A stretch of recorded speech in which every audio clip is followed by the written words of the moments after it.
Sudah 54 orang. Suara saya terdengar, teman-teman? Terdengar, Pak. Terdengar, Pak. Pak. Jelas, Pak. Jelas, Pak.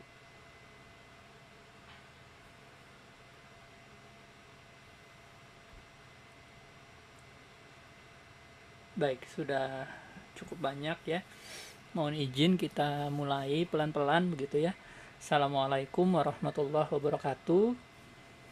Waalaikumsalam. Waalaikumsalam warahmatullahi wabarakatuh. Selamat siang teman-teman yang mengambil mata kuliah Bahasa Indonesia. Semoga tetap sehat, tetap semangat begitu ya dalam mengikuti perkuliahan, sebab baru semester pertama gitu. Masih banyak yang harus teman-teman hadapi, teman-teman lalui, pengalaman-pengalaman baru dalam perkuliahan ya.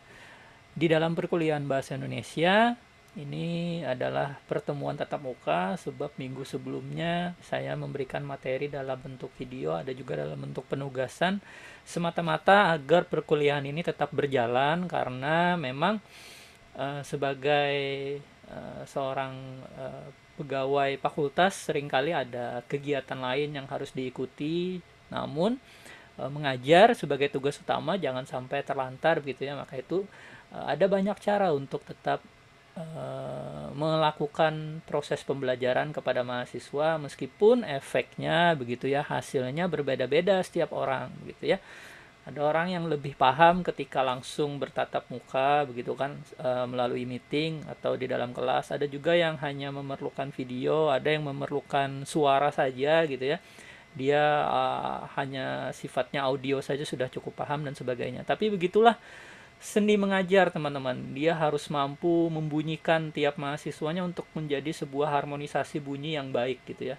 Seperti memasak gitu. Teman-teman ini kan punya banyak bahan yang berbeda-beda, tapi bagaimana agar bahan itu enak begitu ya. Itu memang banyak pendekatannya ya dan sebagainya, sehingga pembelajarannya tetap berlangsung. Itu intinya begitu. Tentu saya mohon maaf kalau memang tidak bisa idealnya kan kita tatap muka terus, tapi ya seperti itu, ada tugas dan sebagainya. Semoga tujuan pembelajarannya tetap tercapai semacam itu ya. Meskipun begitu ya, karena di set begitu ya, itu bisa terlihat begitu ya sedikit feedback mengenai tugas teman-teman begitu. Di sana saya bisa melihat bahwa ada teman-teman yang level menyimak, level membaca atau literasinya itu masih terbatas. Mengapa bisa seperti itu, Pak? Terlihat dari bagaimana teman-teman mengerjakan tugas seperti itu. Karena tugasnya kan saya sampaikan dalam bentuk lisan, kemudian ada penjelasannya juga dalam bentuk teks tulisan begitu. Tapi masih juga ada yang belum paham gitu ya, belum memahami bagaimana cara mengerjakan tugas dan sebagainya, sehingga tugas yang saya terima itu cukup variatif begitu, cukup beragam begitu. Ya tidak apa-apa, saya tetap nilai begitu kan, saya tetap hargai teman-teman, tapi di sana yang jadi stretching atau penekanan saya bahwa memang benar kata sebuah penelitian itu, literasi kita khususnya umumnya bahasa Indonesia itu masih rendah begitu. Dalam hal apa? Dalam hal memahami sebuah teks tulisan begitu. Seringkali teks tulisan itu diartikan begitu saja sehingga artinya salah dimaknai gitu. Banyak teman-teman yang mengerjakan tugasnya gitu mungkin hanya 3 kalimat begitu, tapi ada juga yang sampai 30 kalimat dan sebagainya gitu ya. Tetap itulah hasil teman-teman, sehingga saya bisa memetakan, oh benar begitu, kemampuan tiap orang berbeda dalam memahami, dalam mengerjakan dan sebagainya gitu. Tapi saya tetap percaya begitu ya, kalau teman-teman berproses dengan baik, nanti ada satu ketika proses itu akan menghasilkan hasil yang baik gitu ya. Meskipun kita tidak pernah menebak kapan proses itu akan menghasilkan gitu. Apakah saat teman-teman nanti bekerja gitu, apakah teman-teman dapat mendapatkan hasilnya nanti pada saat mengerjakan tugas di mata kuliah lain, kita tidak pernah tahu. Tapi fokus kita adalah sama-sama berproses begitu. Karena pendidikan adalah proses panjang yang tidak mengenal akhir gitu. Pendidikan sepanjang hayat begitu konsepnya. Jadi kalau orang sudah selesai menganggap dirinya bisa, menganggap dirinya menguasai sebuah topik tertentu, maka sebagai manusia secara filsafat dia sudah mati gitu ya. Ya, karena menurut Plato, hakikat seorang manusia adalah saat dia bertanya mengapa dia perlu ada sebagai manusia. Kalau Anda berhenti bertanya, ya kita berhenti mencari tahu, dan ketika seseorang berhenti mencari tahu, ya dia akan hidup apa adanya begitu, menerima saja gitu ya. Ada gempa ya tidak lari gitu ya, ada rumah kebakarannya tidak keluar rumah dan sebagainya, karena tidak mencari tahu gitu ya. Baik, itu mungkin sebuah prolog dari saya sekaligus membuka gitu ya, dan memantik pemikiran teman-teman mengenai feedback saya terhadap tugas yang teman-teman kumpulkan gitu ya. Di antara sempitnya waktu, saya masih mencoba membaca secara scanning gitu ya, apa yang teman-teman kumpulkan, agar memang tidak sia-sia begitu, memang benar-benar dibaca dan sebagainya. Hari ini teman-teman kita membahas topik yang sebenarnya ringan, begitu ringan. Karena apa? Karena setiap hari gitu ya, kita melakukannya. Sebagai proses, sebagai seorang manusia, kita selalu melakukan hal ini. Melakukan apa, Pak? Melakukan pemilihan kata gitu. Pemilihan kata. Diksi, teman-teman. Kita bicara diksi, ya. Kalau kita tarik kata sebagai umum, sebagai sesuatu yang sifatnya umum, teman-teman, saya yakin teman-teman sudah melewati mata pelajaran sejak SD, SMP, SMA dalam hal mengenal kata begitu. Mana kata benda, mana kata sifat, mana kata kerja, dan sebagainya. Itu sudah selesai gitu bagi teman-teman gitu ya. Sudah di luar kepala gitu ya. Saking jauhnya perlu ditarik untuk diingat kembali gitu. Karena kejauhan di luar kepalanya. Maksud saya teman-teman sudah selesai dengan hal itu, jadi tidak perlu saya ulangi lagi gitu. Nah, masalahnya teman-teman, kita selama sekolah itu, ini sebagai bahan renungan kita semua, dijejalkan cara untuk menghafal jenis kata gitu kan. Jadi kita tahu mana kata benda, mana kata sifat dan sebagainya begitu ya. Tapi kita tidak semuanya diberikan kesempatan untuk mencari tahu kapan kata-kata itu tepat dan tidak tepat digunakan gitu. Ya kan? Karena seperti yang pernah saya bilang, kata itu unik gitu. Kata itu unik ya. Dia bisa menghasilkan sebuah emosi, sebuah rasa bagi orang yang mendengarnya gitu. Dan itu ditambah masalah ketika sebuah kata dilontarkan, dia tidak bisa ditarik lagi gitu. Tidak bisa ditarik lagi. Meskipun dengan permintaan maaf. Ya. Anda melukai orang lain, Anda sampaikan beberapa kata gitu kan, kemudian Anda minta maaf gitu. Bisa sih dimaafkan, tapi tidak terlupakan gitu ya. Karena apa, Pak? Ya karena kita tidak pernah tahu keikhlasan memaafkan itu sedalam apa. Ikhlas dan tidak ikhlas itu bukan urusan manusia gitu kan. Urusan Tuhan. Hanya Tuhan yang bisa melihat keikhlasan seseorang. Bisa jadi orang yang bilang, aku minta maaf, dia tidak benar-benar minta maaf. Atau ketika kita bilang, aku ikhlas memaafkan kamu, gitu kan, belum tentu dia ikhlas gitu kan. Karena ada yang bilang ikhlas yang paling tinggi adalah seperti surah Al-Ikhlas yang tidak pernah menyebutkan kata ikhlas di dalamnya gitu kan. Aku ikhlas benarnya. Ya belum tentu dia ikhlas karena dia ngaku-ngaku ikhlas gitu. Oh, jangan berkerut kening dulu ya, jangan bingung dulu teman-teman. Ya ini siang gitu ya. Jadi kita sambil mengelaborasi pemikiran gitu ya. Karena di perkuliahan teman-teman, kuliahnya bukan soal teori tapi bagaimana membuka jalan pikiran begitu. Ya, karena warisan dari pendidikan itu bukan hafalan, tapi pola pikir. Teman-teman belajar komputer hari ini, 10 tahun lagi mungkin komputer itu tidak dipakai lagi. Gitu. Tapi kalau teman-teman belajar pola pikir komputer hari ini, mungkin pola pikir itu 10 tahun lagi masih bisa kita pakai dan kita berlakukan dalam kehidupan. Karena yang dibentuk pola pikir, gitu. Bukan hafalan. Gitu. Baik. Karena ini persoalannya memilih kata, teman-teman, ada banyak aspek dalam hal yang mengakibatkan seseorang itu mampu memilih kata. Banyak orang yang menyepelekan hal ini hingga pada satu titik gitu ya, dia salah memilih kata dan imbasnya panjang. Gitu. Dan imbasnya panjang. Bisa jadi karena kesalahan memilih kata, teman-teman tidak jadi diterima di sebuah perusahaan. Gitu. Bisa jadi dosen yang sebenarnya tidak pernah notice, tidak pernah tahu tentang teman-teman, karena teman-teman memilih kata yang tepat, beliau jadi ingat gitu. Dan karena ingat, beliau jadi memberikan nilai yang baik. Karena ingat teman-teman pernah bertanya dengan diksi yang luar biasa misalnya. Jadi diksi itu teman-teman efeknya bisa positif, bisa negatif. tergantung kita memilih gitu. Tergantung kita memilih. Baik, sebelum memulai gitu ya, kita nonton video dulu lah ya, supaya tidak terlalu itu ya. Saya cari-cari video apa begitu yang tepat ya. Coba saya share screen dulu, semoga terdengar suaranya ya. Videonya Bung Karno saja ya, bagaimana Bung Karno itu berorasi gitu ya. Karena kalau saya memilih Raffi Ahmad begitu kan, Atta Halilintar, takutnya ada yang tidak tahu dan sebagainya. Tapi kalau teman-teman tidak tahu Bung Karno, saya sudah angkat tangan gitu. Siapa tokoh yang bisa saya pilih gitu, yang semuanya tahu gitu ya. Coba kita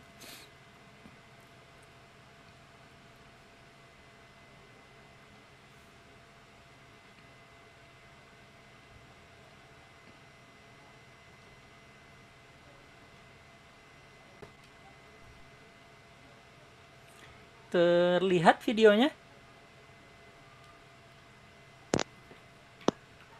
Terlihat, Pak. Coba kita play ya. Lihat. Iya, Pak. Saya masih belum sehat. Betul. Pidato yang saya siapkan adalah agak panjang. Tetapi berhubung dengan belum sehat saya akan bacakan dengan tenang-tenang, alon-alon asal kelakon.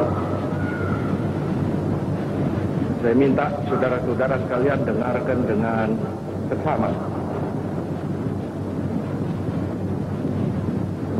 Saudara-saudara sekalian,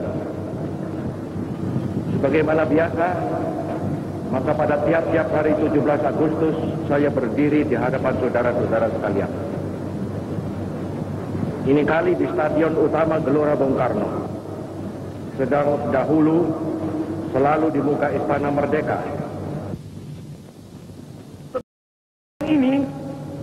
Seperti sekarang ini, pada hari ini, di Stadion Utama ini, saya berbicara langsung kepada rakyat seluruh Indonesia.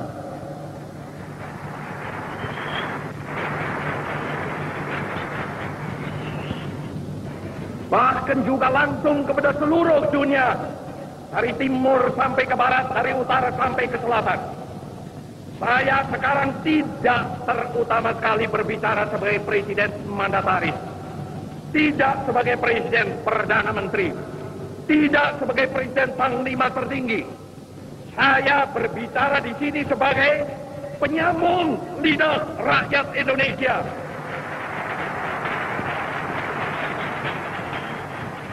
Saya berbicara di sini sebagai presiden pemimpin besar revolusi Indonesia. Dari Sabang sampai Merauke, 4 perkataan ini bukanlah sekadar satu rangkaian kata ilmu bumi. Dari Sabang sampai Merauke bukanlah sekadar menggambarkan satu geografis begrip. Dari Sabang sampai Merauke bukanlah sekadar satu geographical entity. Ia adalah merupakan satu kesatuan kebangsaan. Ia adalah satu national entity. Ia adalah pula satu kesatuan kenegaraan, satu state entity yang bulat kuat. Ia adalah satu kesatuan tekad, kesatuan ideologi, satu ideological entity yang amat dinamis. Ia adalah satu kesatuan cita-cita sosial yang hidup laksana api unggun, satu entity of social consciousness like a burning fire.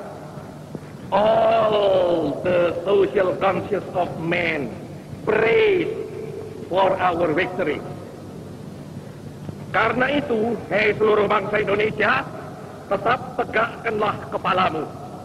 Jangan mundur, jangan berhenti, tetap derapkanlah kakimu di muka bumi.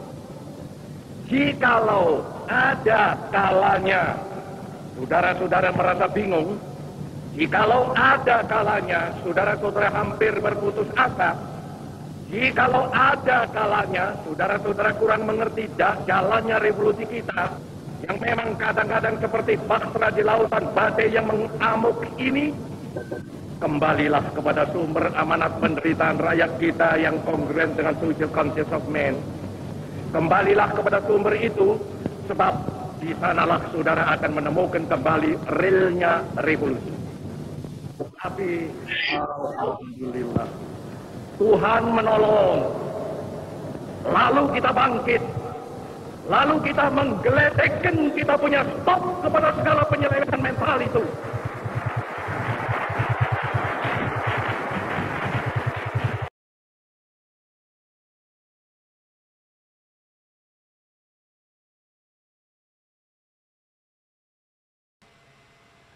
Itu tadi sedikit ya, dipotong begitu ya supaya tidak terlalu panjang agar teman-teman juga bisa memahami gitu ya, bisa mendengarkan, bisa menyimak begitu. Bagaimana seorang Bung Karno memilih diksi saat berpidato, saat berorasi begitu ya. Efeknya apa? Efeknya kita yang mendengarkan itu seolah-olah merasakan semangat beliau begitu. Gitu kan? Benar-benar merasakan apa yang beliau inginkan gitu ya, sebagai sebuah kesatuan nationality kebangsaan, sebagai sebuah kesatuan dari Sabang sampai Merauke dan sebagainya. Ada diksi yang selalu beliau ulang, misalnya identitas kebangsaan, revolusi dan sebagainya. Itu memberikan efek bagi yang mendengarkannya gitu ya. Jadi dengan diksi yang tepat ternyata sesuatu yang harusnya kaku gitu ya. Orasi itu kan kadang kaku ya, kadang selalu tinggi dan sebagainya ya. Baik, ada yang tadi suaranya tidak jelas. Mohon maaf itu ya, videonya diambil tahun 35-an sampai 40 begitu ya. Diambil dari arsip nasional juga. Semoga bisa adalah diksi-diksi atau kata-kata yang bisa teman-teman dengar gitu ya. Kalau tidak jelas gitu ya, mungkin kita bisa contohkan lagi sedikit ya, yang agak jelas begitu ya, yang mungkin berbeda genre dengan apa yang saya pilihkan begitu ya. Cobalah ya, saya pilih dulu ya, ada beberapa ya. Semoga bisa disimak, kita simak. Kita potong nanti tidak sampai selesai, mungkin hanya tengah-tengahnya saja, yang penting teman-teman bisa menyimak diksinya. Coba saya share screen dulu.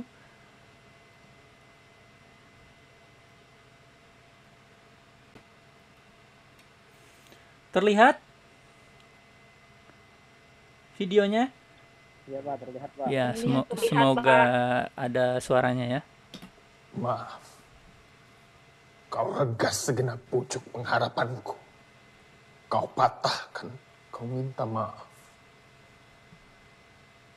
Mengapa kau jawab aku sekejam itu, Zainuddin? Sudah hilangkah tentang kita dari hatimu? Janganlah kau jatuhkan hukuman. Kasihanilah perempuan yang ditimpa musibah berganti-ganti ini. Iya. Demikianlah perempuan. Dia hanya ingat kekejaman orang kepada dirinya walaupun kecil. Dan dia lupa kekejamannya sendiri pada orang lain padahal begitu besarnya. Lupakah kau siapakah di antara kita yang kejam? Bukankah kau yang telah berjanji ketika saya diusir oleh Nidi mamamu? Karena saya asalnya tidak tentu. Orang hina dina tidak tulen Minangkabau. Ketika itu kau antarkan saya ke simpang jalan. Kau berjanji akan menunggu kedatanganku berapapun lamanya. Tapi kemudian kau berpaling yang lebih gagah. Kaya raya, berbangsa, beradat, berlembaga, berketurunan. Kau kawin dengan dia. Kau sendiri yang bilang pada aku bahwa perkawinan itu bukan paksaan orang lain, tetapi pilihan hati kau sendiri. Hampir saya mati menanggung cinta Hayati. 2 bulan lamanya saya tergeletak di tempat tidur. Kau jenguk saya dalam sakitku, menunjukkan bahwa tangan kau telah berinang, bahwa kau telah jadi kepunyaan orang lain. Siapakah di antara kita yang kejam, Hayati? Saya kirimkan surat-surat meratap menghinakan diri, memohon dikasihani. Tiba-tiba kau balas saja surat itu dengan suatu balasan yang tersudu di itu, tak termakan di ayam. Kau katakan bahwa kau miskin, saya pun miskin. Hidup tidak akan beruntung kalau tidak dengan uang. Karena itu kau pilih kehidupan yang lebih senang. Mentereng, cukup uang, berenang di dalam emas bersayap uang kertas. Zainuddin. Siapakah di antara kita yang kejam, Hayati? Siapakah yang telah menghalangi seorang anak muda yang bercita-cita tinggi menambah pengetahuan, tetapi akhirnya terbuang jauh ke tanah Jawa ini? Hilang kampung dan halamannya, sehingga dia menjadi seorang anak kumidi yang tertawa di muka umum, tapi menangis di belakang layar. Zainuddin. Tidak, Hayati, saya tidak kejam. Saya hanya menuruti katamu. Bukankah kau yang meminta di dalam suratmu supaya cinta kita itu dihilangkan dan dilupakan saja, diganti dengan persahabatan yang kekal? Permintaan itulah yang saya pegang teguh sekarang. Kau bukan kecintaanku, bukan tunanganku, bukan istriku, tetapi janda dari orang lain. Maka itu, secara seorang sahabat, bahkan secara seorang saudara, saya akan kembali teguh memegang janjiku dalam persahabatan itu. Sebagaimana teguhku dahulunya memegang cintaku. Itulah sebabnya, dengan segenap ridho hati ini, kau kubawa tinggal di rumahku untuk menunggu kedatangan suamimu. Tetapi kemudian, bukan dirinya yang kembali pulang, tetapi surat cerai dan kabar yang mengerikan. Maka itu, sebagai seorang sahabat pula, kau akan kulepas pulang ke kampungmu, ke tanah asalmu, tanah Minangkabau yang kaya raya, yang beradat berlembaga, yang tak lapuk di hujan, tak lekang di panas. Zainuddin,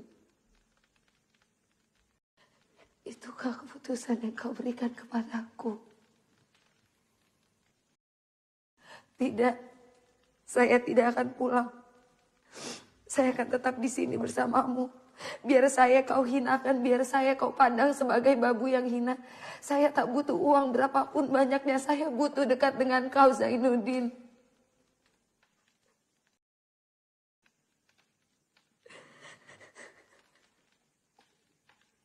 Tidak. Pantang pisang berbuah 2 kali. Pantang pemuda makan sisa. Kau mesti pulang kembali kepadamu. Biarkan saya dalam keadaan begini. Jangan mau ditumpang hidup saya. Orang tidak tentu asal. Negeri Minangkabau. Beradat.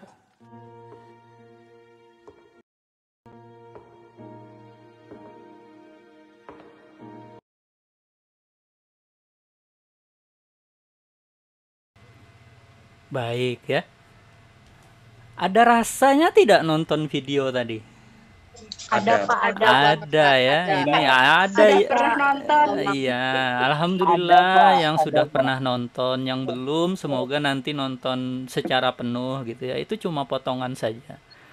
Mengapa saya pilihkan? Agar teman-teman bisa merasakan gitu. Mungkin kalau saya polling di sini teman-teman ada banyak opsi gitu ya. Saya mendukung Zainuddin, Pak.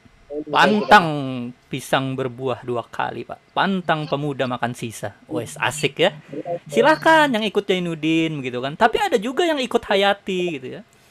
Kasihan Pak Hayati, Pak gitu kan. Janganlah membuat keputusan saat kau lagi marah, Pak gitu kan. Tidak baik nanti keputusannya. Akhirnya kan semuanya sama-sama berduka, Pak. Ada juga gitu ya.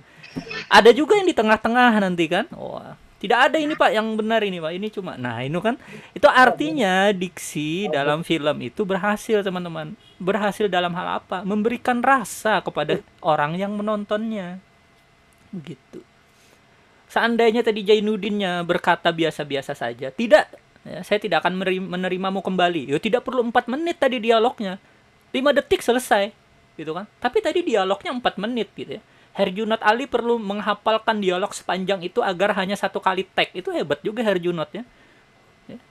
Cuma 1 kali tag saja dalam membuat video itu. Itu perlu skill yang baik dalam hal keaktoran begitu. Tapi yang kita soroti di sini adalah diksinya. Di pertama tadi videonya tentang kenegaraan yang tidak kaku sehingga bisa menimbulkan semangat. Yang di 2 tadi begitu kan. Itu bisa menimbulkan emosi yang berbeda-beda gitu ya. Ini menandakan kata itu efeknya berbeda begitu. Mungkin teman-teman perempuan gitu ya bisa lebih mencari contoh yang lebih pas karena teman-teman suka nonton drama kan gitu kan. Hidupnya penuh drama dan sebagainya gitu kan. Tahu diksi-diksi dan sebagainya gitu ya. Dalam kehidupan kita penuh diksi gitu. Itu pembuka teman-teman, agar teman-teman bisa bisa menghubungkan diksi dengan kehidupan sehari-hari, bahwa diksi itu bukan hanya soal tinggi rendah dan sebagainya, tapi diksi itu adalah sesuatu yang kita gunakan sehari-hari gitu. Baik, sampai di sini saya akan share PowerPoint begitu.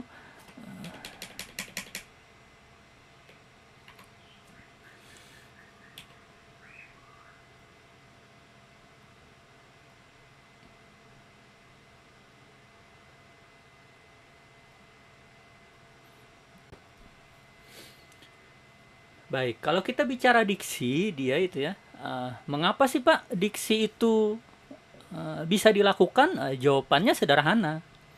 Karena memang kata itu memiliki pilihan, begitu ya. Seandainya kata itu tidak memiliki pilihan, kita tidak bisa berdiksi dengan baik, sebab memang tidak ada pilihannya, gitu ya. Dalam bahasa Indonesia, tidak semua kata memiliki padanan, gitu ya. Dan ketika teman-teman harus memilih diksi, gitu ya, ada yang harus tepat, juga harus sesuai. Karena seringkali ada yang tepat tapi tidak sesuai, ada yang sesuai tapi tidak tepat. Gitu. Diksi yang tepat akan menciptakan nuansa pada efek komunikasi. Begitu ya. Sama seperti teman-teman berbicara kepada orang tua, tentu gitu ya, akan ada dalam ilmu bahasa gitu ya, akan ada strategi-strategi tertentu untuk menggolkan apa yang teman-teman tuju, begitu ya. Dan itu perlu diksi. Misalnya pada satu titik teman-teman minta belikan laptop, begitu kan. Itu selain diksi, konteksnya juga harus dilihat supaya apa? Supaya goal teman-teman itu bisa tercapai. Kan tidak mungkin saat orang tua datang bekerja tiba-tiba langsung teman-teman todong gitu ya di hadapan pintu. Bah, nukar laptop, titik. Itu mungkin tidak dibelikan ujung-ujungnya. Akan terjadi pertengkaran rumah tangga atau bahkan perang dunia. Karena teman-teman tidak melihat konteksnya berbicara. Gitu ya. Tapi akan beda hasilnya ketika orang tua itu datang, teman-teman orang tuanya sudah duduk gitu kan. Anda tiba-tiba membawakan secangkir kopi atau teh panas, ditambah sepiring pisang goreng gitu kan. Ya, bingung orang tua Anda, selama hidup ini baru kali pertama Anda membawakan minuman dan pisang goreng gitu kan. Ada apa? Kesurupan apa anak saya gitu kan. Nah, tapi kan kebingungan orang tua itu hasilnya positif nanti gitu kan. Anu bahai. Nah, ini kan orang Banjar kalau sesuatu dimulai dengan anu tuh anu biasanya. Anu tuh, Bang, gitu kan. Ada apa gitu kan. Baru kan Anda memilih diksi gitu ya. Dan diksinya orang Banjar itu hebat biasanya. Dia muter-muter untuk sampai ke satu titik gitu ya. Kalau mau ke Banjarbaru muternya ke Kandangan dulu, ke Barabai dulu, ke Tanjung gitu ya. Agar apa? Agar enak, agar halus gitu ya. Agar halus, ditambah dengan tangan yang menggesek-gesekkan di paha gitu kan. Anu bahaya gitu kan. Mungkin di kelas itu, Pak, cuma ulun nih yang kada bisa laptop. Wah, Anda kan biasanya mendramatisir keadaan tuh. Wis, gitu kan. Padahal mungkin banyak juga yang masih belum punya, cuma Anda membuat seolah-olah Anda yang paling tersiksa di muka bumi karena tidak punya laptop gitu. Itu diksi, teman-teman. Hanya ulun nah bahaya gitu kan. Ngalih benar menggawi tugas dan sebagainya. Anda ungkapkan semua alasan itu dengan diksi, baru nanti efeknya terakhir gitu. Baik, nanti kita coba cari begitu ya yang sesuai gitu kan. Sambil kamu menabung dan sebagainya. Berhasil kan gitu ya. Nah, keberhasilan dan ketidakberhasilan komunikasi salah satunya dipengaruhi oleh diksi seseorang gitu. Sama seperti mendidik anak, teman-teman. Sama seperti mendidik anak. Dalam ilmu psikologi gitu ya, mungkin ada temannya yang kuliah di sana atau ada orang tuanya yang psikolog gitu ya. Seringkali orang tua kita itu menghindari kata-kata yang negatif kan. Untuk apa? Untuk menghindari efek yang negatif juga gitu ya. Kata-kata negatif itu kan menggunakan kata jangan, tidak, dan sebagainya. Jangan ke sana gitu ya. Nah, itu kan nanti efeknya jangan di otaknya gitu. Coba diganti kata-kata, jangan menggunakan kata jangan. Misalnya langsung saja dialihkan. Coba kamu ke arah sana gitu ya, tapi tidak menyebutkan arah yang di sana itu jelek dan sebagainya. Nah, itu efek negatif. Nah, seringkali generasi kita, teman-teman, dibesarkan dengan kata-kata negatif itu kan. Sewaktu sekolah gitu. Nah, itu mungkin guru-guru kita dulu belum sampai ke tahapan itu gitu. Kita sering disebutkan kamu tidak bisa gitu. Tidak bisa hal ini ya, sampai tua kita tidak bisa jadinya. Karena dari sekolah kita ditanamkan kita tidak bisa. Tidak gitu. Itu bedanya guru di luar sana. Guru di luar sana tidak membatasi seseorang tapi dicarikan jalan gitu. Karena kecerdasan itu ada banyak bentuknya, ada 8 kecerdasan dalam teori kecerdasan gitu ya. Masalahnya di Indonesia, kecerdasan yang paling diakui itu adalah kecerdasan matematis gitu ya. Kalau Anda bodoh di matematika, Anda akan dibodoh, Anda akan dianggap bodoh dalam segala hal. Gitu kan? Kita dibesarkan dengan budaya yang semacam itu. Padahal di luar sana, ketika Anda kurang mampu di matematika, gurunya akan mencari tahu. Anda punya kecerdasan di mana? Di seni kah? Di bahasa kah? Di psikomotorik kah? Siap jadi atlet dan sebagainya gitu kan? Atau di hal-hal yang lain gitu kan? Ada banyak kecerdasan. Nah itu teman-teman, dunia pendidikan kita itu adalah dunia yang penuh masalah gitu. Tidak akan pernah habis masalah dunia pendidikan. Karena itu teman-teman di semester 1 ini kan mengambil banyak mata kuliah pendidikan. Untuk apa? Untuk menjadikan pribadi yang siap jadi guru profesional gitu. Guru profesional. Meskipun level guru profesional di Indonesia ya belum selevel di luar sana gitu. Jadi guru di Indonesia masih mudah, lulus S1 gitu ya. Ikut PPG misalnya, lulus PNS atau jadi guru kontrak, sudah jadi guru kontrak gitu. Kalau di luar sana pertanyaannya sekarang sudah beda, teman-teman. Anda mau jadi guru, pertanyaannya bukan Anda bisa bahasa apa, tidak. Yang ditanya Anda bisa bahasa pemrograman apa gitu. Karena guru-guru di Malaysia dan guru-guru di Singapura itu wajib membuat aplikasi sendiri gitu. Wajib menggunakan artificial intelligence atau augmented reality dalam mengajar gitu. Guru-guru kita memakai aja masih belum maksimal gitu, apalagi membuat gitu. Nah, mungkin generasi teman-teman nanti yang sudah hafal lulus S1 udah bisa Symbian, C++ dan sebagainya sehingga bisa bikin aplikasi sendiri dalam mengajar gitu ya. Itu impian kita semua. Nah, kecerdasan itu didukung oleh kecerdasan bahasa. Dan kecerdasan bahasa itu seringkali terlihat ketika orang menggunakan diksi dalam pembicaraannya. Karena itu teman-teman, mungkin kebanyakan orang-orang yang diksinya lumayan, yang diksinya berkesan itu bicaranya biasanya tidak terlalu cepat. Mengapa? Karena ada proses berpikir dia dalam memilih kata-kata saat belum dikeluarkan, begitu. Kalau orang cepat itu biasanya dia akan di satu titik terhenti gitu ya. Terhenti dan berpikir. Merenung dia. Kenapa aku tadi bepandir itulah? Orang Banjar kan kayak gitu biasanya. Setelah bemamai baru stop. Baru kenapa aku marah-marah? Kan tidak pantas marah-marah. Nah itu. Masalahnya kata kan tidak bisa ditarik lagi. Nah itu. Teman-teman harus menyiapkan kebiasaan gitu ya. Kalau dalam pepatah orang Banjar itu gitu ya. Banganga dulu gitu kan. Hanyar bepandir gitu. Itu pepatah orang Bahari tuh. Maksudnya benar itu, berpikir dulu sebelum bepandir. Berpikir itu kan artinya memilih kata, gitu kan. Memilih kata yang tepat, gitu. Ada dosen, salah ya, nanti teman-teman tatap muka misalnya dosennya sedang apa, salah atau kurang tepat menjelaskan, teman-teman angkat tangan gitu kan, teman-teman langsung tendeng aling-aling, Bapak itu salah, wih, gitu kan.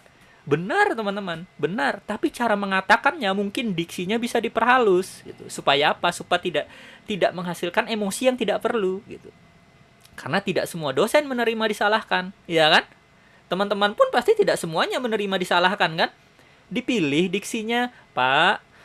Yang saya baca menurut buku yang berbeda, ada perbedaan Pak dari apa yang Bapak jelaskan gitu kan. Enak gitu kan? Tidak ada penyulutan, permusuhan di sana gitu kan. Nah, gini Pak yang saya dapatkan. Bagaimana Pak? Mana kira-kira yang harus kita ambil? Mau enak gitu kan? Langsung ditanya dosennya, nama kamu siapa? NIM berapa? Gitu kan. Ya, itu kan B+ sudah di tangan tuh, Amin sudah di tangan, apalagi dapat alhamdulillah. Coba kalau kalian salahkan. Bapak ini salah gitu. Bapak ini tidak baca ya. Waduh, alhamdulillah ya dosennya senyum gitu. Nah, kita ketemu lagi ya semester depan, ambil lagi mata kuliah ini. Nah, itu kan enak jadinya hasilnya. Seperti itu teman-teman. Ternyata diksi itu mempengaruhi jalan hidup, teman-teman. Benar, teman-teman. Hati-hati gitu ya. Dalam suatu ketika teman saya dulu nyetrit gitu ya, pernah ngepang juga gitu ya, rambutnya mohak dan sebagainya, pakai jaket kulit, pakai boot, tidak representatif lah sebagai seorang sarjana pendidikan gitu ya. Tapi sekarang teman-teman dia diterima bekerja di salah satu perusahaan multinasional di Banjarmasin gitu ya, di Astra Internasional. Kami tidak pernah menyangka mengapa beliau bisa diterima di situ. Padahal saat melamar kerja pakaiannya tuh pang banget gitu ya. Pang banget, pakai sepatu bukan pantofel, pakai gelang dan sebagainya gitu ya. Ketika ditanya gitu ya, kamu kok berani-beraninya melamar di perusahaan ini? Padahal kamu kan pertama sarjana pendidikan, yang kedua tampilanmu tidak sangat profesional begitu. Ternyata teman saya ini menjawabnya dengan sangat baik, dengan sangat luar biasa begitu. Dia jawab seperti ini, Pak, saya ini sarjana pendidikan gitu kan. Di dalam kelas saya menghadapi 40 orang karakter yang harus saya jinakkan untuk dapat berhasil mencapai tujuan pembelajaran. 40, Pak. Bandingkan dengan di perusahaan Bapak yang mungkin tidak sampai 10 orang yang harus bekerja dalam tim. Apa mungkin saya tidak berhasil? Sedangkan 40 orang saja saya berhasil mengajar, Pak. Wih, diterima cuy. Diksi saja. Dia menjawab dengan luar biasa. Tersadar tuh orang yang bertanya, oh iya benar ya, ternyata orang yang mengetahui dunia pendidikan itu harus bisa banyak teori. Sebab apa? Di kelas ada 40 kepala yang harus dia hadapi gitu. Di perusahaan kan kalau Anda bertim cuma bertujuh, cuma bersepuluh gitu. Ternyata orang-orang yang bergelimang teori pendidikan itu harus bergelimang juga dengan teori-teori di luar pendidikan begitu. Itu soal diksi, teman-teman. Soal keluasan berpikir. Karena bahasa itu kan turunan dari pola pikir. Karena itu kadang orang membuat sebuah perumpamaan, orang yang diksinya banyak seringkali itu cerdas. Seringkali cerdas. Karena ada juga orang yang diksinya banyak tidak cerdas gitu. Maksudnya apa? Misalnya orang yang diksinya banyak pada saat demo, tapi dia orasi hanya dengan emosi. Tidak cerdas jadinya. Tinggi terus nadanya. Padahal kan ada teknik tertentu untuk menyampaikan kemarahan tanpa rasa marah gitu. Ya kan? Dan itu lebih menyakitkan, teman-teman. Kalau Anda marah-marah ke orang lain, bla bla bla bla, selesai. Orang lain nggak ngefek gitu. Oh iya, kamu marah, selesai gitu. Tapi ada teknik tertentu, misalnya Anda tersenyum, tapi senyumnya itu menyakitkan. Senyumnya sinis gitu. Dan diksinya itu tajam gitu. Dan itu berkesan bagi orang lain. Nah itu maksud saya, ada banyak jalan menyampaikan sesuatu. Dan itu harus dibekali oleh pengetahuan bahasa yang banyak gitu, untuk memilihnya. Diksi, teman-teman, bisa menyangkut tulisan, bisa menyangkut lisan begitu. Dan keduanya kadang bisa berhubungan secara selaras, tapi bisa juga tidak. Sebab ada orang-orang yang diberikan kemampuan itu menulis dengan baik, tapi saat melisankan dia kurang baik. Tapi ada juga yang sebaliknya begitu. Nah, mata kuliah ini berharap teman-teman bisa menguasai diksi baik lisan maupun tulisan. Berat dan tidak bisa instan begitu. Berat dan tidak bisa instan. Ya. Sama seperti teman-teman mencoba menghilangkan gangguan-gangguan bahasa daerah saat berbahasa Indonesia. Ya. Teman saya baru bisa menyebutkan kata telur dengan baik misalnya dalam bahasa Banjar itu perlu waktu ya. Karena bagi dia hintelo gitu kan. O-nya itu agak panjang. Nukar apa? Hintalo gitu kan. Karena O bagi dia itu yang benar. U itu agak sulit diucapkan. Tapi karena dia berusaha 3 tahun kemudian saat PPL, orang tidak menebak lagi dia orang Kalua dan orang Tanjung. Mengapa? Bahasa Indonesia sudah bersih begitu. Jadi teman-teman sekarang yang di semester 1 masih banyak U yang dipanjangkan, cengkok-cengkok nada lagu dangdut yang masih ada dalam bahasanya. Tidak perlu bersedih, ada prosesnya teman-teman. Tapi jangan juga tidak berproses gitu ya, jangan juga menyerah. Ulun nih Pak memang mulai lahir di kandangan sudah ki ini pang bahasanya gitu kan. Atau mulai lahir sudah di Barabai kayak ini pang gitu. Nah itu kan artinya menyerah teman-teman. Menyerah, jangan gitu ya. Takutnya nanti teman-teman meskipun kembali ke daerah asal kan nanti jadi guru berprestasi, dikirim ke nasional, ke Jakarta sana mewakili daerahnya, bertemu dengan guru daerah lain nanti minder gitu ya. Jangan sampai. Ya. Jadi terus berproses saja karena memang ada proses yang harus kita ikuti gitu. Termasuk mata kuliah ini, teman-teman. Saya termasuk dosen yang sering berusaha menilai proses begitu ya. Sebab kalau menilai hasil, mohon maaf nih, mungkin kalau saya tes sekarang nilai teman-teman itu maksimal B saja. Itu pun sedikit gitu ya. Apalagi yang saya keluarkan soal-soal yang levelnya HOTS misalnya. High order thinking skill. Agak berat seperti itu. Tapi saya sadar bahasa itu adalah sebuah proses. Hari ini tidak bisa, besok mungkin bisa begitu. Dan kebiasaan seseorang itu bukan hanya dipengaruhi oleh individunya, bisa jadi kan ada faktor X di luar dirinya, misalnya hidayah gitu kan, kita nggak tahu tiba-tiba orang dapat hidayah. Iya kan, artinya tapi saya selalu mencoba memberikan nilai positif begitu ya, nilai positif agar teman-teman mencoba mengeksplorasi diri dalam bahasa misalnya, meskipun hanya di semester 1 dapatnya seperti itu. Untuk memilih diksi teman-teman, kita harus memikirkan kemampuan intelektual kita sendiri dan orang lain. Kita sendiri dan orang lain. Sebab ada satu keadaan seringkali orang itu bertanya ke kita itu pertanyaannya bukan pertanyaan ingin mendapat penjelasan, tapi pertanyaannya ingin menguji begitu. Sama seperti teman-teman nanti PPL ya, mengajar, ada loh siswa-siswa yang ingin menguji pengetahuan teman-teman, lalu mereka bertanya, "Bu, apa sih maksudnya musik misalnya? Apa sih maksudnya seni misalnya? Apa perbedaan tenses yang ini dengan yang ini?" Padahal itu sudah ada di buku, tapi dia tetap bertanya gitu. Itu mencoba menguji pengetahuan kita. Jadi ketika kita memilih diksi, sesuaikanlah dengan lawan bicara kita. Gitu. Kalau musuhnya, bukan musuhnya ya. Kalau lawan bicara kita mungkin hanya para teman-teman nanti PPL atau PKL ke desa gitu kan. Tidak usahlah bicara terlalu tinggi dengan para petani. Teman-teman petani, hasil tani kita di semester ini meningkat secara signifikan ternyata ya. Bingung petaninya, apa itu signifikan? Ikan jenis apa itu ya? Tidak usahlah ya. Tidak usah terlalu. Kadang orang ada juga yang pengen show off gitu ya, pengen sok bagaimana gitu, dan tapi tidak pas, kasihan yang mendengar. Sampaikan saja meningkat dengan baik, misalnya meningkat sesuai target dan sebagainya. Kemudian ada juga latar belakang budaya gitu ya. Hati-hati, di mana bumi dipijak, di situ langit dijunjung begitu. Ya, kalau Anda mungkin ke daerah tertentu ada perbedaan warna di situ gitu ya. Ada perbedaan warna di situ. Misalnya orang Jawa ya, orang Jawa ke Kalimantan dia akan kaget misalnya karena di Kalimantan itu ada warna namanya biji ramania. Wah, itu. Padahal ketika Anda cari warna biji ramania itu tidak sama sekali ungu gitu kan. Tapi di orang Banjar warna ungu itu diungkapkan dengan biji ramania. Nah, gitu. Harus dipahami gitu budaya bahasa seseorang seperti itu ya. Di Banjar ini hitam itu ada banyak, abu itu ada banyak, ada abu. Warnanya apa? Habu rokok. Nah, orang yang tidak pernah merokok itu bingung memikirkan warna habu rokok itu seperti apa. Dan rokok yang berbeda kan menghasilkan abu yang berbeda gitu kan. Pengetahuan rokok lagi diperlukan di sana. Ada warna jingga, orange dan sebagainya. Ini contoh, baru warna saja tiap daerah itu punya pengucapan yang berbeda. Gitu ya. Jadi sebelum bicara, kalau teman-teman nanti misalnya pergi sebuah daerah, mungkin ada baiknya googling dulu, bertanya dulu, apa sih budaya di daerah yang kita tuju, seperti itu. Supaya tidak salah. Sebab apa yang saya sampaikan tadi, kata itu kan agak sulit ditarik kembali. Gitu. Agak sulit. Untuk memahami diksi, teman-teman harus memahami ada makna kata yang maknanya denotasi, ada yang katanya konotasi. Begitu.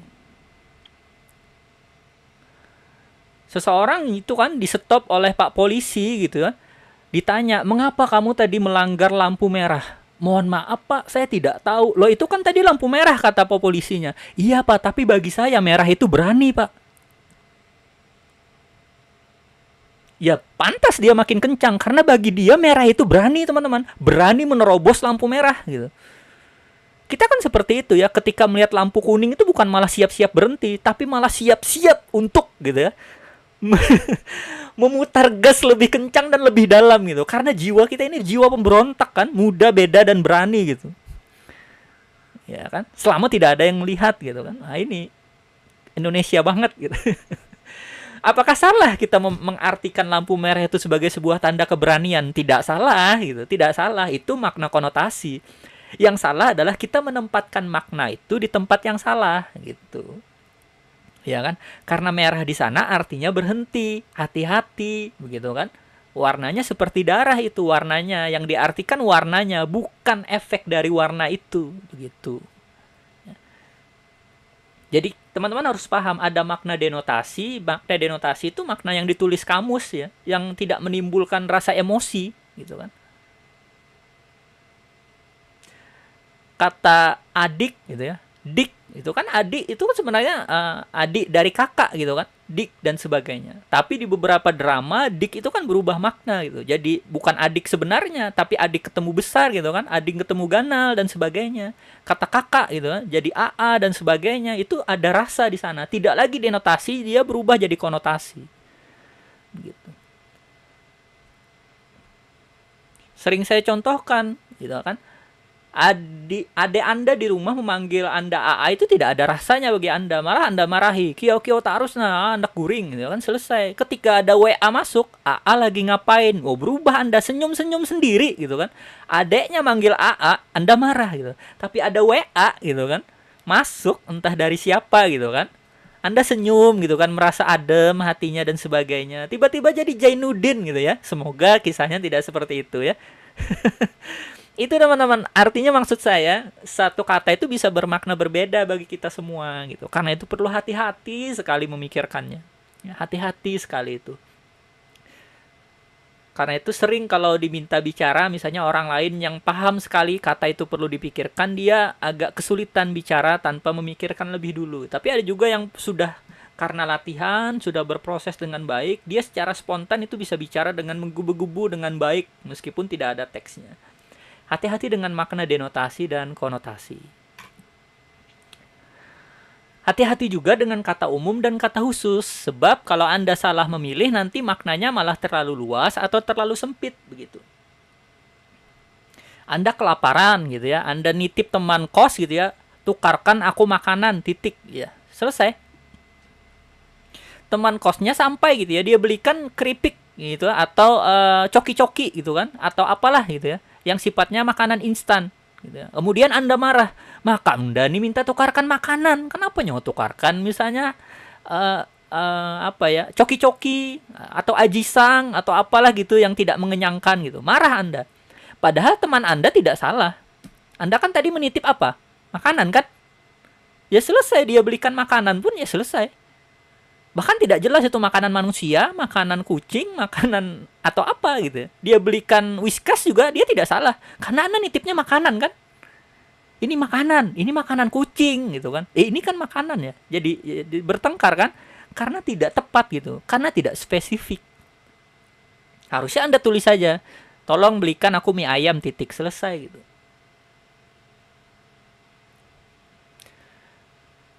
Tolong tutup pintunya nak misalnya di dalam kelas. Ya kalau satu pintunya tidak akan jadi masalah. Kalau di kelas itu ada 3 pintu. Pintu mana yang ditutup gitu ya. Murka gurunya. Ibu ini kepanasan nah. Kenapa kamu kada buka? Ya, yang dibuka kan pintu yang lain seperti itu. Ya. Mohon diperhatikan ada kata umum, ada kata khusus gitu ya. Kata umum itu sifatnya melingkupi kata khusus. Ya. Melingkupi kata khusus. Ini kan saya contohkan di bunga nih. Kamu suka apa? Aku suka bunga gitu kan. Ya dibawakan bunga yang bukan kesukaannya marah. Padahal kan dia cuma sebut dia suka bunga gitu kan. Anda bawakan orang gitu. Loh kenapa dibawakan orang? Ya karena dia di dalam berita disebut saja bunga Pak. Oke. Nggak bisa marah juga kita. Karena banyak orang yang dinamakan dengan sebut saja bunga begitu. Iya ya. Sinonim teman-teman ya sudah tahu lah gitu ya. Tapi dalam proses berpikir teman-teman, kalau saya mengartikan sinonim itu artinya tidak sama, dia hanya mirip saja gitu ya, bukan sama gitu. Karena mati, wafat, mangkat, meninggal itu mungkin artinya mirip tapi tidak sama, peruntukannya berbeda gitu ya. Tidak enak rasanya ketika kita melayat gitu ya, Anda mengucapkan kata-kata mati gitu ya. Bu, saya turut berbelasungkawa, si A sudah mati gitu ya. Tanpa perasaan bersalah Anda menyebutkan. Gitu. Padahal mati itu cocoknya untuk hal selain manusia, misalnya binatang gitu ya. Anjingnya mati, kucingnya mati gitu ya. Tidak pas juga. Mohon maaf ya, saya turut berbelasungkawa, kucingmu sudah wafat gitu ya. Nah, tidak pas juga. Ada memang peruntukannya, meskipun semuanya sama-sama yang menjelaskan keadaan lupa bernapas kan. Mati, wafat, mangkat, meninggal itu kan lupa bernapas mereka.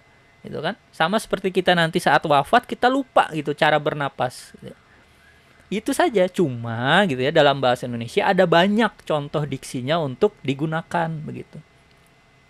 Kapan mati presiden Indonesia ketiga? Wih, pas aja sih sebenarnya tujuannya, cuma kan tidak enak didengarnya gitu. Teman-teman memang mau didoakan cepat mati, ya kan? Tidak juga gitu ya. Saya mau Pak didoakan cepat meninggal, ya tidak apa-apa, tapi jangan mati misalnya. Kadang-kadang ada juga orang yang tidak bisa membedakan jenis kata konkret dan kata abstrak begitu. Jangan sampai Anda memerlukan kata konkret menyebutkannya kata abstrak begitu. Kalau yang konkret-konkret kan itu bisa kita tangkap dengan panca indera, teman-teman. Kalau abstrak tidak bisa, tapi secara konsep dia ada. Saya yakin teman-teman ini semua punya cita-cita kan? Punya impian gitu ya. Punya kenangan gitu ya, punya perasaan dan sebagainya. Tapi ketika saya minta, ya tidak semuanya, bahkan semuanya tidak bisa. Coba saya mau lihat cita-cita teman-teman. Silahkan. Perlihatkan cita-citanya atau perlihatkan perasaannya. Tidak bisa, karena itu sifatnya emosional, Pak. Sifatnya konsep, Pak. Tidak bisa saya konkretkan. Beda dengan beda dengan meja. Meja itu kan konkret gitu. Bisa kita pegang, bisa kita raba, bisa kita lihat dan sebagainya. Bisa kita baui dan sebagainya. Jangan sampai Anda meminta yang konkret menyebutkan abstrak, meminta yang abstrak menyebutkannya konkret. Banyak di dalam bahasa Indonesia itu kata-katanya mirip. Ada karton dan kartun. Sama tidak artinya karton dan kartun? Beda, jauh. Gitu kan? Meskipun kartun itu bisa dibuat dari karton, gitu kan? Dan karton itu bisa digambar isinya kartun, gitu kan? Tapi dua ini berbeda, gitu kan? Preposisi dan proposisi mirip gitu. Tapi jangan disamakan keduanya. Meskipun dalam pengucapan seringkali tasulait, gitu ya. Mau menyebut preposisi, nyebutnya proposisi atau sebaliknya. Ya. Korporasi dan koperasi beda jauh. Koperasi itu kan sistem ekonomi di Indonesia, koperasi. Kalau korporasi itu perusahaan. Gitu. Jadi hati-hati ya, dalam menentukan kata-kata yang nampak mirip, padahal katanya berbeda, maknanya berbeda, artinya berbeda. Unsur serapan teman-teman sudah memahami DEYD, kemudian ada juga kata dalam bahasa Indonesia itu menyerap dari unsur yang sudah ada, serba baru, serba serbi, serba 5.000, serba 10.000, apapun kebanyakan bisa ditambahkan kata serba gitu. Itu jadi maknanya jadi baru begitu. Ini terjemahan. Saya sudah jelaskan bahasa Indonesia itu kan bukan bahasa yang berdiri sendiri begitu. Dia banyak diambil dari bahasa asing gitu ya. Misalnya ketika diambil dia tidak diubah. Misalnya golf, bank itu bahasa asingnya memang golf, bahasa asingnya memang bank, tidak diubah dia meskipun diserap ke dalam bahasa Indonesia. Ada juga yang disesuaikan, misalnya subjek dengan subjek gitu ya. Subjek itu bahasa Indonesia. Kalau bahasa Inggrisnya kan subjek tuh. Ya, tapi disesuaikan dengan kebanyakan lidah orang Indonesia menyebutkannya subjek saja. Nomor 3, kita menerjemahkan. Nah, terjemahannya itu yang diambil jadi bahasa baku Indonesia. Contohnya up to date. Jadi mutakhir, ya. Kamu ini up to date sekali, kamu ini mutakhir sekali, begitu. Yang nomor 4, karena katanya sudah memang begitu dipakai secara internasional, kita ambil secara umum langsung, misalnya cum laude gitu ya. Dia lulus dengan cum laude, tidak bisa dialih bahasakan, tidak cocok ya. Cum laude itu misalnya lulus dengan pujian boleh, tapi kebanyakan kampus tetap mengambil cum laude itu, padahal di padanan bahasa Indonesianya sudah diterima menjadi lulus dengan pujian gitu ya. Jadi teman-teman sudah mulai bisa memilih nanti lulus dengan pujiankah, lulus dengan memuaskankah, atau lulus saja begitu kan, dan sebagainya. Itu dilihat dari IPK dan waktu lulus teman-teman.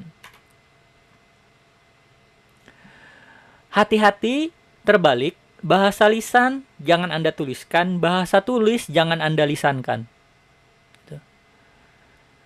Hindari menggunakan kata-kata yang tidak lazim ya. Misalnya Anda menggunakan diksi yang baru, tapi karena jarang digunakan, orang jadi bingung. Misalnya saya gunakan seperti ini. Teman-teman yang mengambil bahasa Indonesia harus memiliki sikap atau sifat yang filantropis. Pernah dengar filantropis? Tidak, Pak. Tidak pernah mendengar. Ya karena memang tidak sesuai dengan bidang ilmu kita dan diksi ini agak sulit begitu. Tapi kalau filantropis saya ganti, teman-teman harus memiliki rasa kasih sayang sesama manusia. Paham ya? Paham, karena filantropis itu artinya berkasih sayang antar manusia gitu. Jadi kalau ada orang saling sudah dekat gitu ya, atau Anda katakan saja orang tua Anda, wah Abah Lon Mama ini sangat filantropis gitu ya. Oh bingung mereka, wah apa itu? Padahal mereka sangat bercinta kasih gitu ya, berkasih sayang berdua. Tapi karena Anda menggunakan diksi yang tinggi gitu ya, mereka kebingungan. Padahal kan ada padanan kata yang lain ya. Nih, saya buka tesaurusnya, apa sih filantropis? Nah, ternyata filantropis itu ada yang kaya hati, ada yang mulia, murah hati, penuh pengabdian. Banyak itu yang bagus-bagus filantropis tuh. Jadi kalau ada teman suka ngasih pengemis, wah, si A ternyata filantropis gitu ya. Kalau Anda mengartikan tanpa membuka tesaurus, filantropis itu mungkin Anda tanyakan itu nama tumbuhan apa, gitu kan? Karena apa? Karena kemalasan kita membuka KBBI dan membuka tesaurus gitu. Sehingga kita memaknakannya sesuai dengan perasaan kita. Berat teman-teman kalau semuanya itu didasarkan pada perasaan. Waduh, berat Pak. Galau Pak jadinya. Mengapa? Karena perasaan itu ya efeknya kemana-mana. Sesuatu yang salah saja kalau rasanya benar itu bisa jadi benar. Rasanya salah Pak ini nih gitu kan. Padahal benar, tapi kalau Anda sudah menyerahkannya pada perasaan ya rasa itu yang benar gitu. Rasanya ada Pak, rasanya masih ada yang tertinggal Kak. Gitu kan. Rasanya masih ada Pak. Sakitnya masih ada Pak. Oke ya, kita skip ya. Filantropis. Sering ya, ketika kita melisankan kita benar menyebutkan luncurkan saja, ayo kita luncurkan pesawatnya. Tapi kalau dituliskan jangan luncurkannya begitu saja ditulis, harus meluncurkan. Karena yang tulisan itu harus jelas mana awalannya, begitu. Kamu dari tadi bicara ya, kamu dari tadi berbicara ya. Itu benar dua-duanya, tapi satu untuk bahasa lisan, satu untuk bahasa tulisan, begitu. Kita semua beda, itu benar kalau lisan, tapi kalau dituliskan harus ditulisnya berbeda. Saja jadi masalah Pak bahasa Indonesia. Hidup saya ini sudah banyak masalah Pak, janganlah ditambah-tambah masalah seperti ini Pak. Ya begitulah teman-teman ya. Manusia tidak pernah lepas dari masalah teman-teman ya. Mau tidak memiliki masalah? Tidak bisa, karena kita meninggal saja itu mungkin akan meninggalkan masalah gitu. Masalah bagi yang ditinggalkan, mau ditanam di mana begitu kan dan sebagainya. Begitulah, karena hidup itu intinya masalah ya.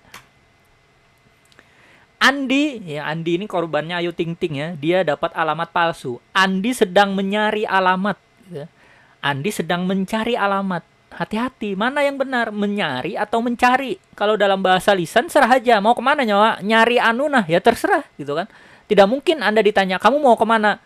Saya ingin mencari. Tidak cocok karena lisan. Tapi kalau tulisan, Anda harus bersusah payah menuliskannya sesuai dengan kaidah. Andi sedang mencari alamat titik lagi. Kamu dari tadi ketawa terus, kamu dari tadi tertawa terus, ke dan ter.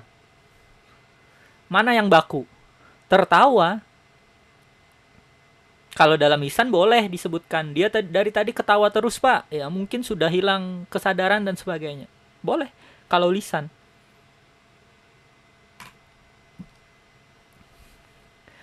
Yang di atas itu kan teman-teman sering gunakan tuh. Mau kemana? Ke sekolah, ngapain? Melegalisir. Wih, asik ya. Melegalisir. Teman-teman, tolong diingat ya, sampai kapanpun ya, tidak pernah ada akhiran ir di dalam bahasa Indonesia. Ir gitu ya. Ir, hir, tidak pernah dalam bahasa Indonesia. Tidak ada. Dalam bahasa lain ada, dalam bahasa Indonesia tidak pernah ada akhiran ir. Kalau akhiran yang ada apa Pak? Isasi. Melegalisasi. Itu benar. Kalau melegalisir kurang tepat. Ya, kurang tepat. Yang walaupun ini kadang-kadang kita menambahkan sesuatu yang tidak perlu. Walaupun dia kaya, tetapi dia tidak sombong. Itu kayak tanda plus plus tanda plus. Jadi bingung. Dia walaupunnya itu kesedihankah, tidak sombongnya, tetapi juga. Jadi mana yang benar pengecualiannya? Dihilangkan saja tetapinya. Walaupun ia kaya, ia tidak sombong. Selesai toh. Di mana sih yang disangkal? Karena penyangkalan kan. Walaupun itu penyangkalan, tetapi itu penyangkalan. Mana yang disangkal? Agak berat ya. Kursi terbuat daripada kayu. Kursi terbuat dari kayu. Kalau teman-teman nonton TV tuh banyak pejabat suka pakai kata daripada. Ya daripada apa ya? Daripada kepada. Kita ini adalah siswa daripada sebuah universitas Lambung Mangkurat. Berlebihan itu. Langsung saja dari. Ya.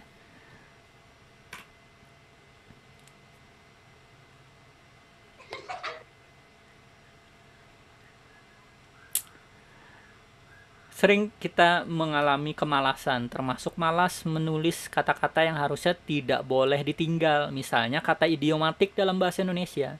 Di bahasa Inggris nanti ada juga kata-kata semacam ini. Tadi pagi saya bertemu dengan polisi. Itu benar sebenarnya. Karena bertemu dengan itu tidak boleh dipisahkan. Harus ditulis bersama-sama. Karena mereka berpasangan. Namanya pasangan idiomatik. Tapi karena kita malas, dengannya kita hilangkan kan biasanya. Tadi pagi saya bertemu polisi gitu. Meskipun maknanya sama, yang baku adalah yang pakai dengan. Saya sudah contohkan di bawah kata-kata yang pakai dengan tuh. Bertemu dengan, sehubungan dengan, berhubungan dengan, sesuai dengan, bertepatan dengan, sejalan dengan gitu. Meninggal dengan saja Anda kehilangan kebakuan dalam bahasa. Simple, tapi kadangkala ini diremehkan sehingga tidak dituliskan dengan lengkap seperti itu. Nah, sampai di sini tentu harapan kita adalah apa yang saya sampaikan hari ini dapat memantik teman-teman gitu ya, melecut pemikiran teman-teman agar kita mampu menggunakan kosakata dengan bijaksana. Sambil gitu ya, salah tulis itu sambal ya, lapar mungkin. Sambil terus berusaha memperkaya diri dengan pengetahuan agar mampu menciptakan komunikasi yang nyaman dan berkesan begitu. Ya, komunikasi itu kadang-kadang itu nyaman tapi tidak berkesan. Anda bisa tanya kalau Anda bicara begitu kan, teman Anda langsung mengerti atau jawabannya hah? Hah? Hah? Hah? Nah, itu ada kesalahan, entah dia yang salah atau Anda yang salah gitu.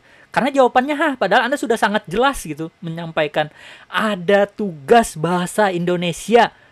Hah? Nah, itu halal itu. Lemparkan sendal atau apa, komputer Anda lemparkan dan sebagainya gitu ya, karena jawabannya hah terus. Gitu. Bingung Anda. Sambil terus ya memperkaya diri dengan pengetahuan bahasa. Caranya bagaimana, Pak? Caranya seperti yang disampaikan dalam ayat Al-Quran yang pertama turun. Apa toh? Selalu saya ingatkan. Iqra, teman-teman. Membaca. Pas saya bacanya WA aja, silahkan daripada kada. Nah, itu kan nyaman benar bahasa Indonesia ini. Yang penting baca dulu. Karena dari membaca itu Anda memahami konstruksi bahasa dengan tidak langsung. Gitu. Di WA itu kan banyak hoax itu. Kalau Anda tidak aware, itu Anda bacanya berita hoax. Dan kalau Anda percaya, Anda termakan hoax gitu. Anda kan bisa meneliti, oh hoax itu biasanya dimulai dengan sebarkan, kalau tidak Anda akan. Wah, hoax itu dimulai dengan ancaman. Nah, itu Anda mendapat pengetahuan baru ketika membaca berita yang tidak benar dan sebagainya. Karena kadangkala pengetahuan itu kita konstruksi tidak serta-merta dari teori langsung, tapi juga dari kehidupan. Kalau Anda berhenti membaca, kita tidak bisa berharap banyak. Anda bisa memperkaya pengetahuan bahasa yang Anda miliki. Begitu. Mengapa saya sampaikan? Karena kita dilahirkan dengan potensi dan bakat yang berbeda-beda. Ada yang bakatnya di bahasa, biasanya dia mudah menyerap kosakata baru gitu. Ada juga yang bakatnya di hal lain sehingga ketika menyerap kosakata baru dia perlu waktu dan sebagainya. Karena itu jangan berhenti untuk membaca, untuk memperkaya diksi seperti itu. Mengapa Anda senang seseorang yang diksinya menarik? Itu secara tidak sadar sebenarnya Anda senang begitu. Mengapa Anda lebih senang nonton Mata Najwa misalnya? Padahal dia mewawancarai orang lain dengan diksi-diksi yang tajam. Ya karena memang itu yang kita perlukan. Karena kita senang dengan seseorang yang menggunakan diksi secara tepat gitu ya. Dan variatif semacam itu. Ada pertanyaan teman-teman?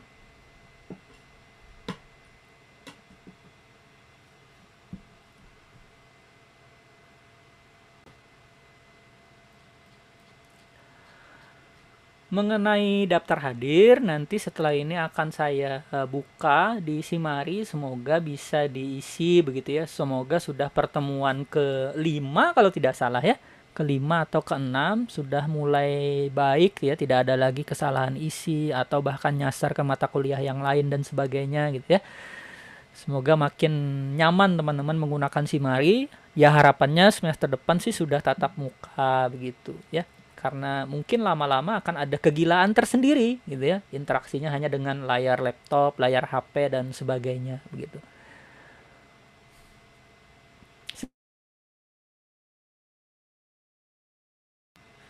Sebelum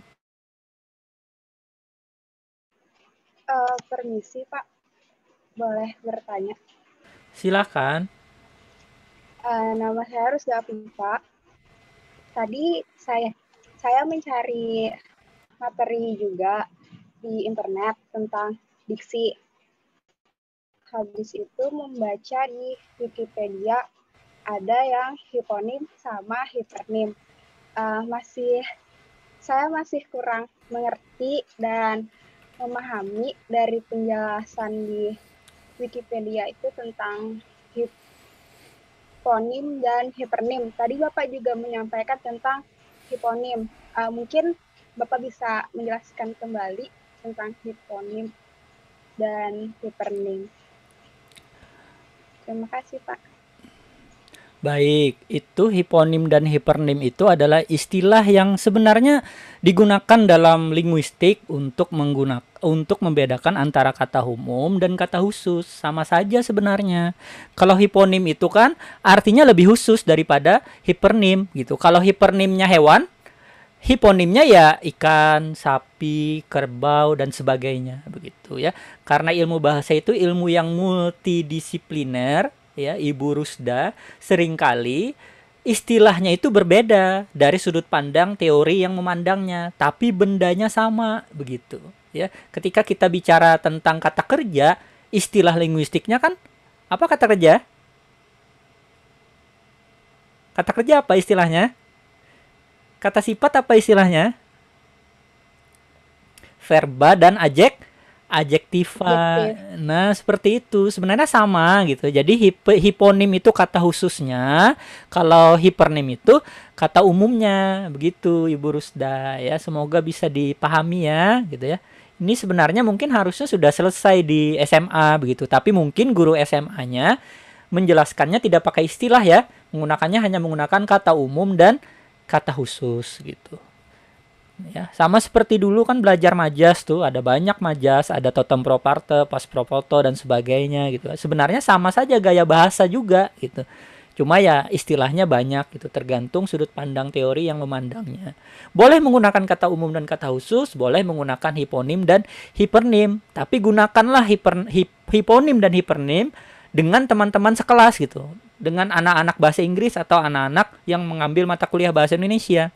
Jangan gunakan hiponim dan hipernim dengan orang yang mungkin level intelektualnya mungkin tidak sampai ke sana. Gunakan yang sederhana, kata umum dan kata khusus gitu.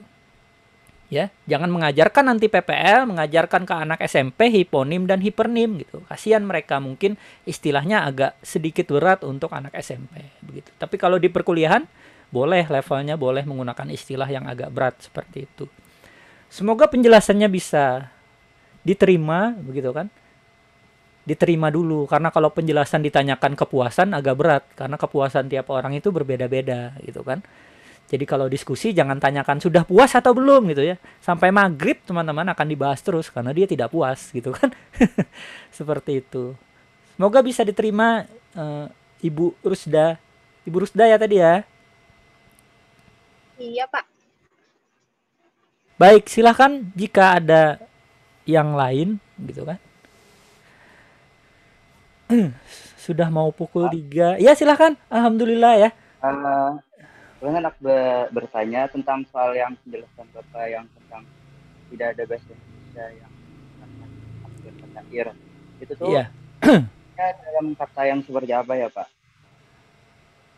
Oh iya. Akhiran ir itu kan? Akhiran ir. Jadi semua kata di dalam bahasa Indonesia itu tidak dibenarkan ditambahkan akhiran ir gitu. Dia dianggap baku kalau akhirannya ir, sehingga diberikan sebuah opsi kalau ingin menambahkan akhiran ir dalam sebuah kata itu diganti irnya dengan isasi gitu. Ya, misalnya apa ya, selain melegalisasi ya,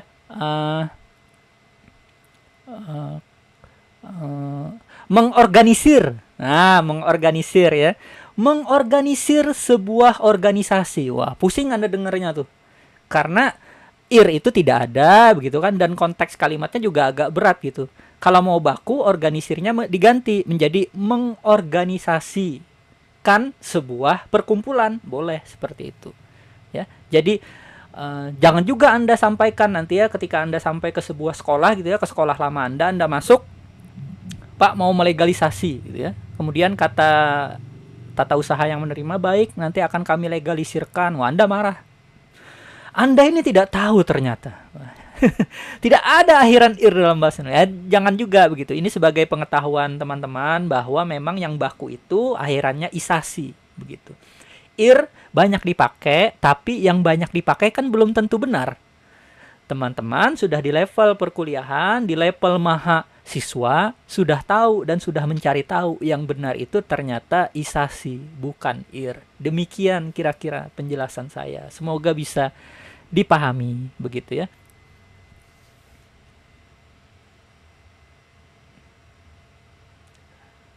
Padahal pembahasannya ringan ya, cuma mungkin ada yang berkerut kening gitu kan, ada yang dari tadi pening kepalanya begitu kan, ada yang pusing teman-teman.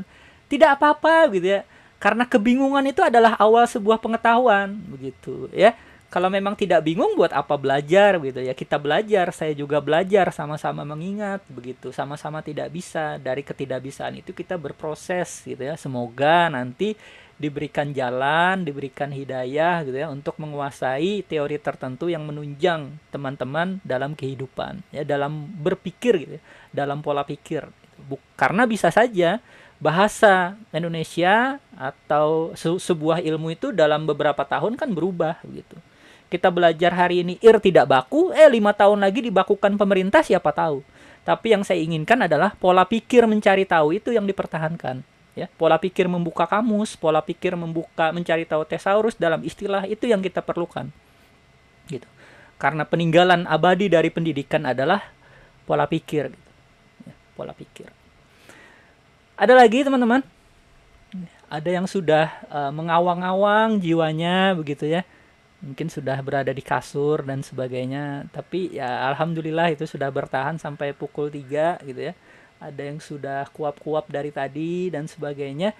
Baik ya, terima kasih atas perhatian teman-teman begitu sudah bergabung di perkuliahan siang hari ini. Saya mohon maaf kalau ada kurang atau lebihnya dalam menyampaikan sesuatu gitu ya, karena kebenaran itu tidak ada yang mutlak, sebab kebenaran mutlak hanya milik Allah Subhanahu wa taala. Kita hanya mencoba mencari dan menggali ilmu pengetahuan yang semoga bisa mengkonstruksi pemikiran kita untuk dapat menjalani perkuliahan dengan lebih baik gitu. Ini semester 1, semester yang menjadi pondasi gitu ya. Kalau pondasinya tidak kuat, takutnya di semester 4 atau 5 itu roboh gitu.